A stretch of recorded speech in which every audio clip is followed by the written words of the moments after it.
اربد بن قیس کا اور عامر بن طفیل کا جو مشہور واقعہ، یہاں پہ رسول اللہ صلی اللہ علیہ وسلم نے ان دونوں کو بد دعا دے دی تھی اور کہا تھا، جیسے جو دعا کے الفاظ میں آپ کو کہتا ہوں، یہ دعا بڑی مجرب ہے، اور اگر کسی بندے سے آپ کو کوئی خطرہ اور خوف ہو تو اللہم اکفنیہم بما شئت، اللہ اس سے مجھے بچا لے، مجھے محفوظ کر لے، اس سے مجھے کفایت ہو جا، اس سے مجھے نجات دے دے جیسے تو چاہے۔ اور دوسری دعا اللہم انا نجعلک فی نحورہم ونعوذ بک من شرورہم، یہ بھی دشمن کے لیے بڑی مجرب ہے۔ تو رسول اللہ صلی اللہ علیہ وسلم نے اس واقعے کے اندر یہ دعا پڑھی تھی اللہم اکفنی والی۔ عامر بن طفیل رسول اللہ صلی اللہ علیہ وسلم کی بارگاہ میں حاضر ہوا اور کہنے لگا، میں جرنیل ہوں، میں لشکر کا سپہ سالار ہوں، اسلام قبول کروں گا تو مجھے کیا ملے گا؟ رسول اللہ صلی اللہ علیہ وسلم نے کہا، جو باقی مسلمانوں کا حق ہوگا تجھے بھی وہ حق ضرور ملے گا۔ مراد یہ تھی کہ مال غنیمت کے اندر بھی تو حصہ دار ہوگا، اسباب میں بھی تو حصے دار ہوگا، جو دیگر مسلمانوں کے معاملات چلیں گے تیرے بھی چل جائیں گے، اسلام کو قبول کر۔ یہ بار بھائی ہے تھوڑی جی جالی اس پر سے کرو، اسلام کو قبول کر۔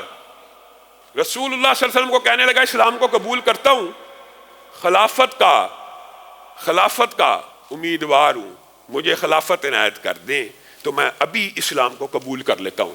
رسول اللہ صلی اللہ علیہ وسلم نے کہا، خلافت تو تجھے قیامت کی دیواروں تک بھی نہیں ملنی، نہ خلافت تجھ میں نہ تیرے گھرانے میں آنے والی ہے، خلافت کا تجھے کوئی بھی حصہ نہیں ملے گا۔ ہاں البتہ ایک چیز کا تجھ سے وعدہ کرتا ہوں کہ لشکر کی عمارت، تو اسلام قبول کر، تو جنگجو ہے، تو جرنیل ہے، تو سپہ سالار ہے، تجھے لشکر کی سپہ سالاری سونپ دی جائے گی، مسلمانوں کے لشکروں کی تو قیادت کرے گا، جہاد فی سبیل اللہ کرے گا، کوئی تھوڑا مقام و مرتبہ نہیں ہے امیر لشکر کا۔ کہنے لگا لشکر کا امیر تو میں ابھی بھی ہوں، آپ مجھے کیا اضافی چیز دیتے ہیں؟ اضافی چیز کچھ دیجئے۔ کیا اضافی چیز دیجئے؟ آپ شہروں کی حکومت سنبھال لیجئے، میں دیہاتوں کی حکومت سنبھال لیتا ہوں۔ عامر بن طفیل رسول اللہ صلی اللہ علیہ وسلم سے اپنی طرف سے مذاکرات کر رہا ہے، اور رسول اللہ صلی اللہ علیہ وسلم نے حقیقت میں بہت بڑی اپرچونٹی اور بہت بڑی بات اس کو کہہ دی تھی کہ تو لشکر کی عمارت سنبھال لے۔ آپ بتائیے رسول اللہ صلی اللہ علیہ وسلم کے لشکروں کی عمارت کوئی چھوٹا منصب تھا؟ ایک خالد ابن ولید کو آج بھی دنیا یاد رکھتی ہے، عامر بن طفیل کے عقل کے اوپر پردہ کہ میں تو ابھی بھی امیر ہوں، ابھی بھی لشکروں کی سپہ سالار ہوں، مجھے دیہاتوں کی عمارت عطا کیجئے، شہروں کے امیر آپ بن جائیے۔ رسول اللہ صلی اللہ علیہ وسلم نے کہا ایسے نہیں ہوتا، اور بعض دیگر احادیث اس روایت کے علاوہ بھی موجود ہیں۔ رسول اللہ صلی اللہ علیہ وسلم نے جب بھی کسی نے عمارت مانگی تو رسول اللہ صلی اللہ علیہ وسلم نے اس کو کہا، ہم مانگنے والے کو عطا نہیں کرتے، ہاں جو ویسے ولنگلی عوام کی خدمت کا جذبہ رکھتا ہو رسول اللہ صلی اللہ علیہ وسلم بھانپ کے اس کو عطا کر دیا کرتے تھے، لیکن جو حرص، طمع، لالچ سے رسول اللہ سے مطالبہ کرتا ہے رسول اللہ صلی اللہ علیہ وسلم اس کو انکار کر دیا کرتے تھے۔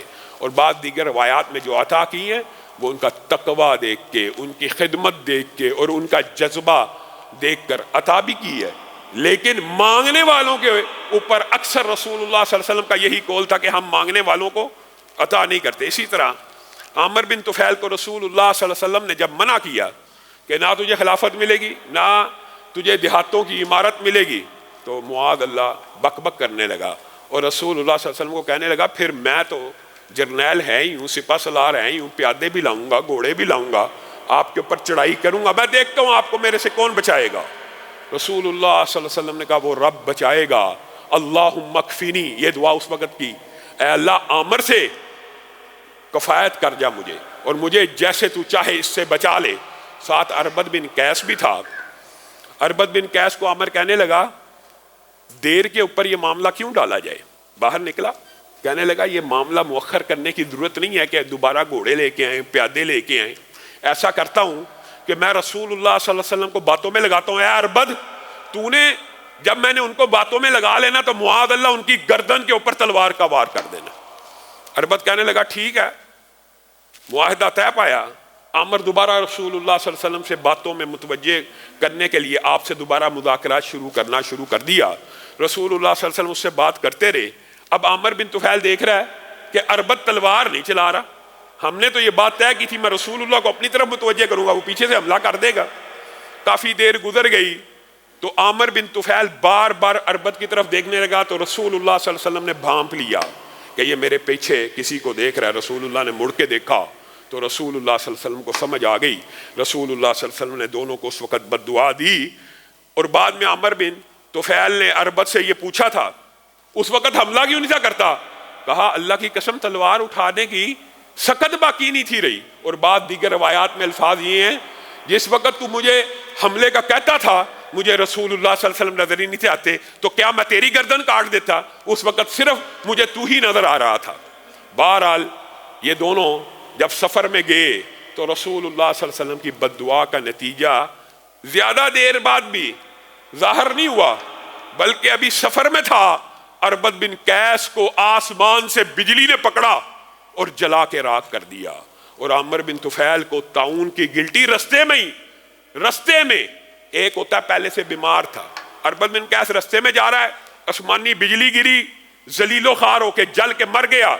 عامر بن طفیل اسی دن یہاں پہ گلٹی نکلی ہے اور کہنے لگا مجھے تو یہ طاعون کی گلٹی محسوس ہوتی ہے، اور گھوڑے کے اوپر گھوڑا دوڑاتا زمین پہ گرا، گھوڑے نے اس کو اپنی ٹانگوں کے نیچے ہلاک کر دیا۔ رسول اللہ صلی اللہ علیہ وسلم کو اللہ رب العزت نے لوگوں سے بچایا، یہ قرآن کی آیت ہے واللہ یعصمک من الناس، لوگوں سے اللہ تعالیٰ آپ کو محفوظ رکھے گا، ان شانیک هو الابتر، یہ حکم قیامت تک کے لیے ہے۔ بعض کو دنیا کے اندر لوگوں کے سامنے نشان عبرت بنا دیا، اور نشان عبرت بنانے کے بعد بھی قیامت کے دن بھی ان کو نشان عبرت اللہ بنائے گا۔